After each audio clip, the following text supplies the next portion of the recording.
G'day everyone, today we're going to continue with our Python series, learning how to control all of our motors in the LEGO Mindstorms robot inventor set.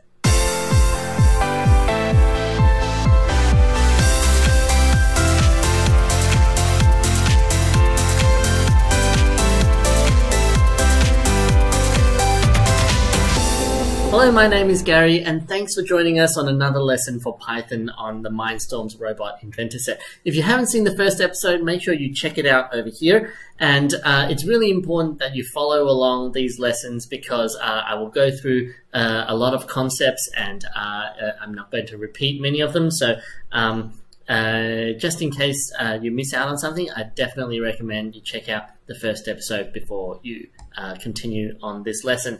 And as you can see, we have Tricky here built again, but this time we have to do some upgrades to Tricky. So before we go any further, what I want you to do is go into Mindstorms,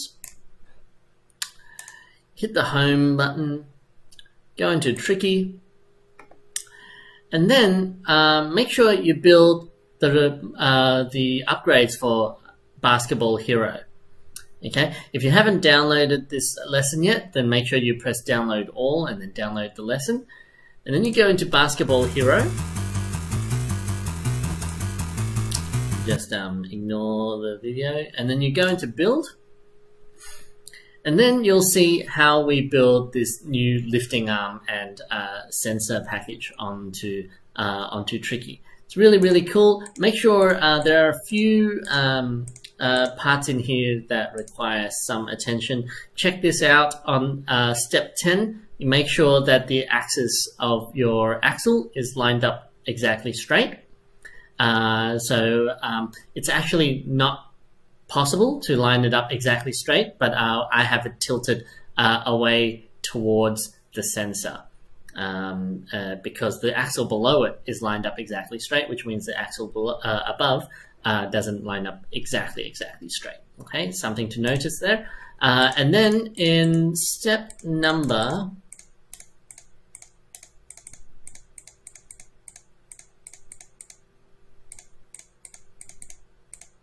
here we go.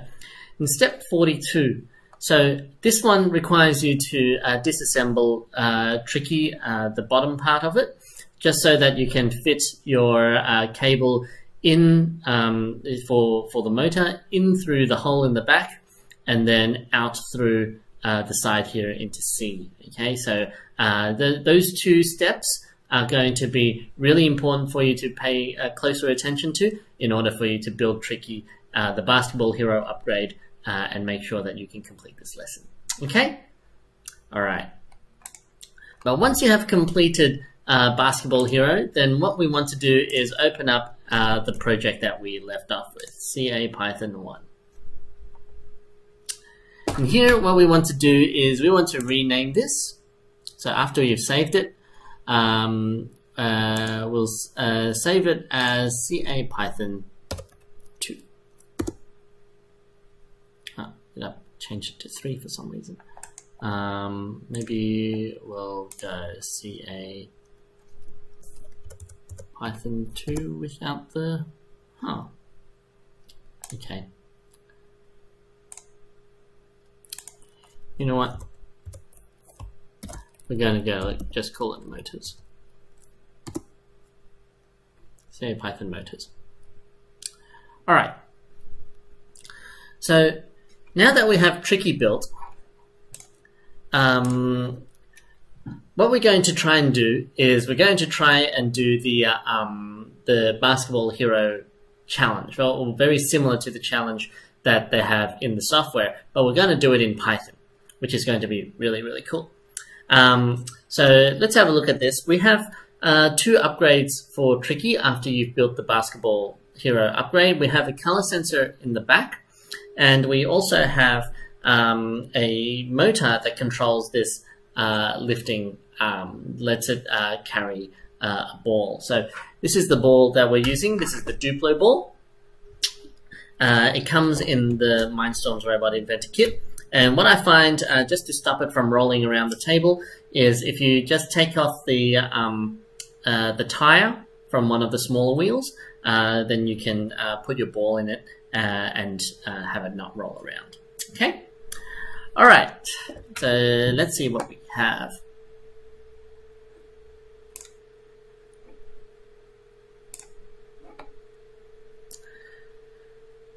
Okay, so here is our code from last time. Okay, so we talked about why we have imports up the top.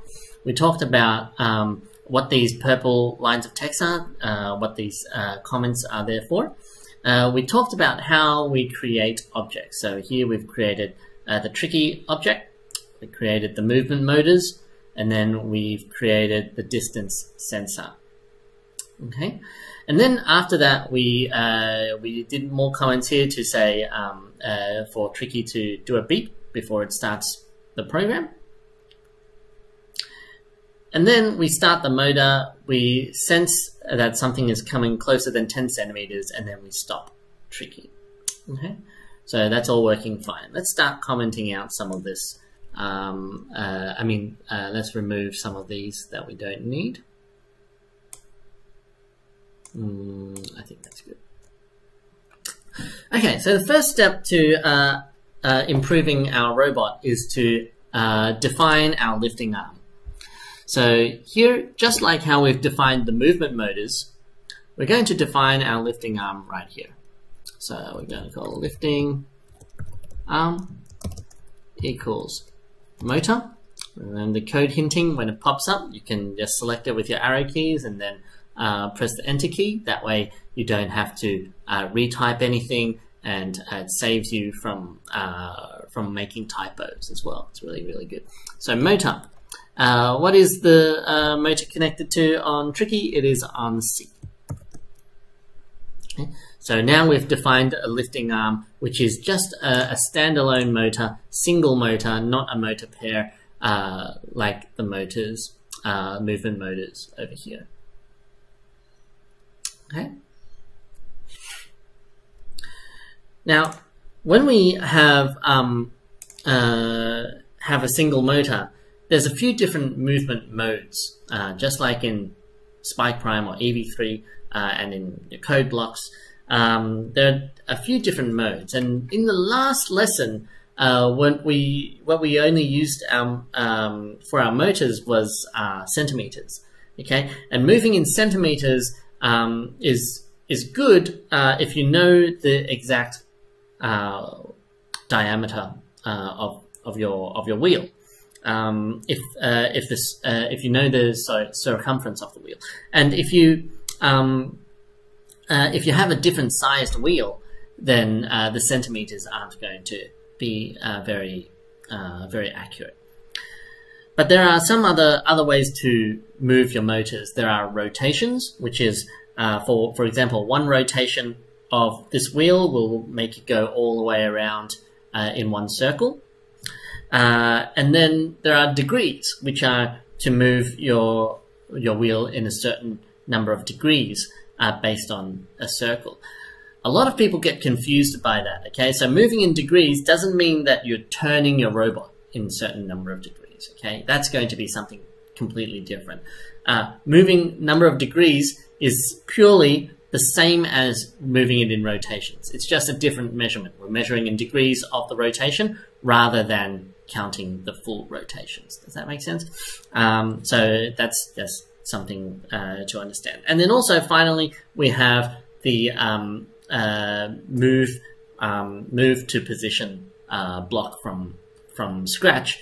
We're going to imitate that here as well. So let's connect our robot up. First of all, we got to make sure that we press the middle button on our robot. Turn on the light.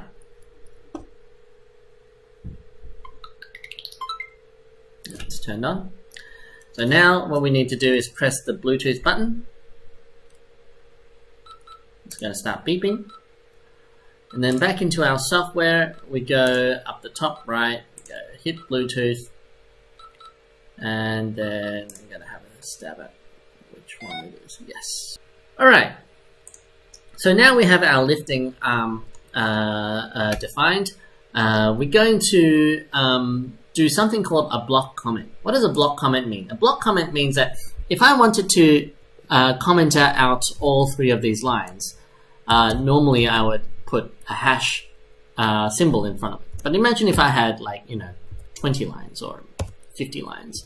I wouldn't want to comment these out line by line, right? I'd like to comment them all out at the same time. So I'm going to do a line break, and then what I'm going to do is do 3 double quotation marks. 3 double quotation marks in front and behind of the text that I want to comment out. That is exactly the same as commenting out line by line, except it is much quicker if you have lots of different, lots of lines of code. Okay, so that's just a hint for you. All right, so now we're going to go into our lifting arm, and then let's see if we can set our position to position 0, because position 0 is when our arm is fully lowered, and that's going to get us ready for our code. So here we go, lifting arm, dot, run, _to, _position. And then what position is it? 0. And the speed we're going to set to, oh, well, actually, when you run to position, it's going to take 3 different arguments, okay? So the first argument is the degrees that it's running to. Second argument is actually how you want to run to that position. So there's shortest path, shortest space path in a string. That is the default. And then after that is the speed. Okay, so it goes from 0 to 100. 100 is the fastest, 0 is the slowest. Lifting arm, run to position 0, shortest path. And then just here as a comment, you can replace shortest path with clockwise or counterclockwise. Okay, something just for you to think about. And as we're following these lessons, you can copy exactly what I'm typing throughout your whole file. That way, you'll build muscle memory for your coding, and it's going to remind you how this all works later on down the track. Okay. All right, let's have a look. Lifting arm, run to position 0, shortest path. Okay, let's press the play button and see if it works.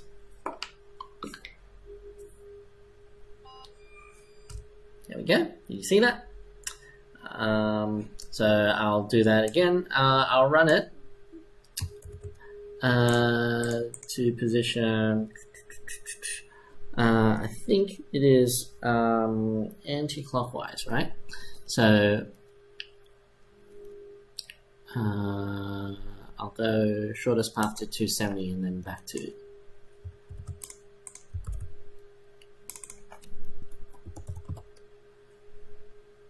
Whoops. Okay. It's 270. Going to make it open up. Let's have a look.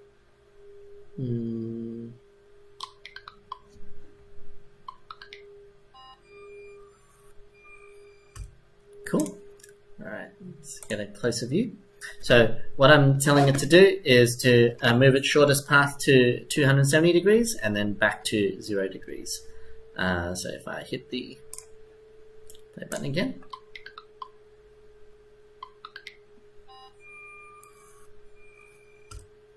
Cool. All right. So for me, when I set it to 0, it doesn't like go all the way down. So I'm going to make it so that we reset to say 5 degrees. So try that again.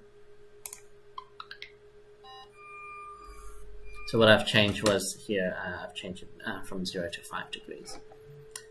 Because remember what I told you about the axles, they're not going to line up exactly straight when you pull it in. So make sure that whatever the your position is, make sure that the lifting arm is completely down on the ground. Okay. But now we want to feed this into the code that we had before. Okay, so we'll make it so that we start our robot, then we move forward and wait until the ball is within 7 centimeters, and then we're going to lift the ball up. So Control X will cut a line. Whoops, we gotta stop and then lift it up. And also we have to make sure our arm is down on the ground before we start moving.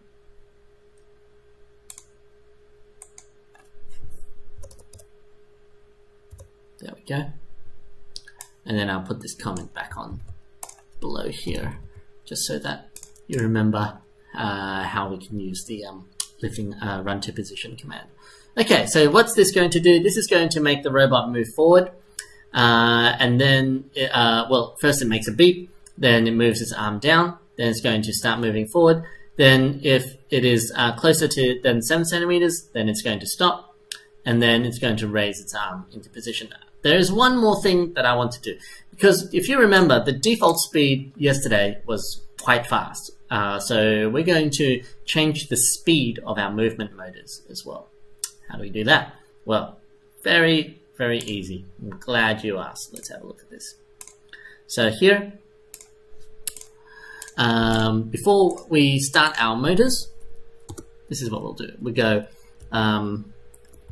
movement motors dot set default speed.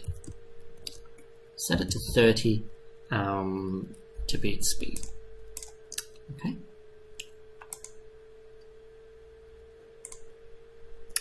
All good. So if I run this code, it should, hopefully, if it's working, move forward and then lift up the ball when the ball is detected close enough. Okay, so I'll hit the table capture. All right, I'll just hit the play button. Please work.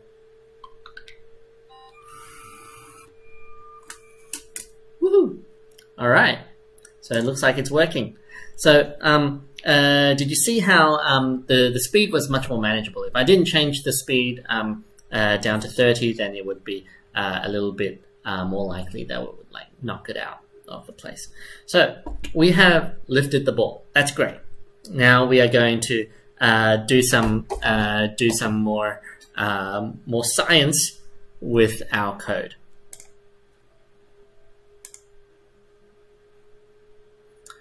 All right, so we have learned how to move the arm to a certain position, but we also want to learn how to use different commands as well, right? We don't want to always use move to position. We can also use move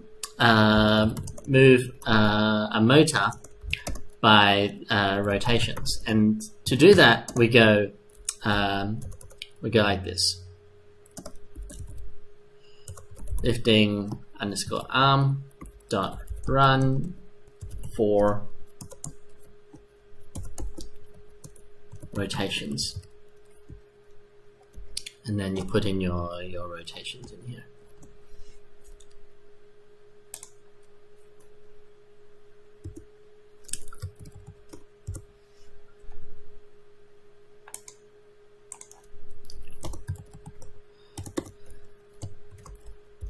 Move motor by seconds. Lifting arm dot run for seconds, and then you put in your seconds in here, and then finally we have move motor by degrees. And then we just go lifting arm dot run for degrees, and we put in the degrees in there. So each time that we use these commands, we can enter two variables. Okay, the first variable is the value, so this is like 1 rotation. But then the second value is the speed. So we can go 50 speed, for example. So this is moving 1 rotation at 50 speed. This one is going to move at, say, 3 seconds at negative 100 speed. And this one would say to run at 90 degrees at 80 speed, right? So these are all the ways that you can control your motor, or most of the ways that you would do them normally. You can also set the default speed of the motor. So this is how you do it.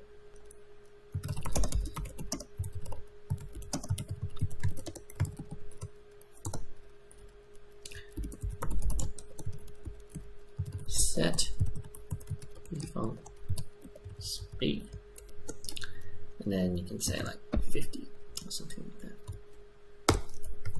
So now those are the ways that you will manipulate those single motors. But what about for our movement motors? Now that we have the ball picked up, we can now move Tricky around and steer around. So let's look at that kind of that code again. So here we pick up our ball, and then we want to also spin Tricky around. So here we can go movement motors dot, and then we can go move say 20 centimeters, but then steer towards the right. So we would go 60. So this will make it so that after we've picked up the ball, it's going to move Tricky around, move it towards the right. So let's try that.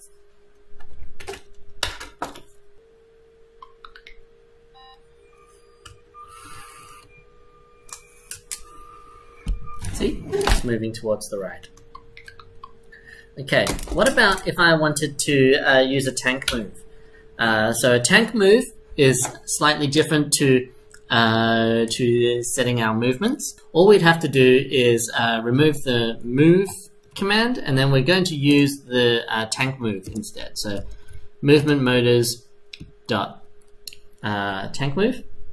So move underscore tank.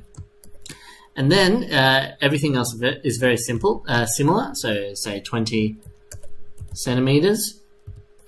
But instead of setting the steer value, we're going to set our left and right motor speeds. So here we go 50 on one side and 30 on the other. And then we'll hit play and see what happens.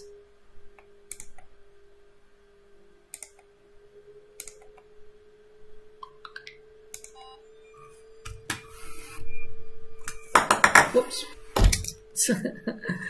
Well, it was going to grab it and go towards the right. So let's try it again.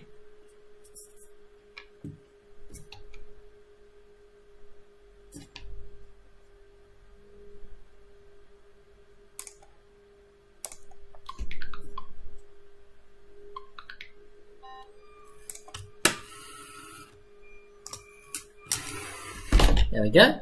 So that's how you use the move tank block as well. So back in the code, we've now learned how to use single motors to move for rotations, for seconds and degrees, and also to set the default speed.